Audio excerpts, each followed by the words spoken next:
ikaw ang pinili niya kahit marami siyang pwedeng piliin. Isipin mo yon, sa dami ng dumaan sa buhay niya, sa dami ng mas maganda, mas gwapo, mas may kaya, mas madaling mahalin, pero ikaw pa rin ang pinili niya. Hindi dahil ikaw ang pinaka-perfect, hindi dahil ikaw ang pinaka-convenient, kundi may nakita siya sa iyo na hindi niya nakita sa iba. Pinili ka niya kahit may posibleng masaktan, kahit may takot, kahit hindi siya sigurado kung hindi mo sasaktan o ipagpalit sa iba.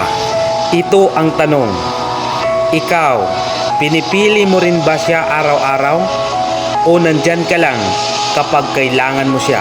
Kasi ang totoo, hindi naubos ang pagmamahal bigla. Unti-unti yan.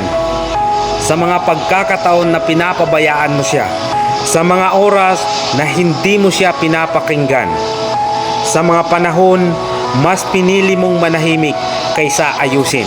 At kapag napagod siya, hindi na siya magmamakaawa at hindi na siya magtatanong. Mananahimik na lang siya hanggang sa isang araw wala ka nang maririnig kundi ang katahimikan na iniwan niya.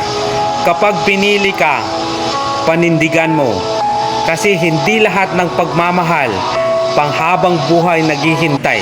At kapag nawala siya, hindi dahil may mas lamang sa'yo, kundi napagod na siyang piliin ka. Tandaan mo to, maraming taong hindi binigyan ng pagkakataon para piliin sila. Kaya ikaw, pinili ka, ingatan mo ang ipinagkatiwala sa'yo.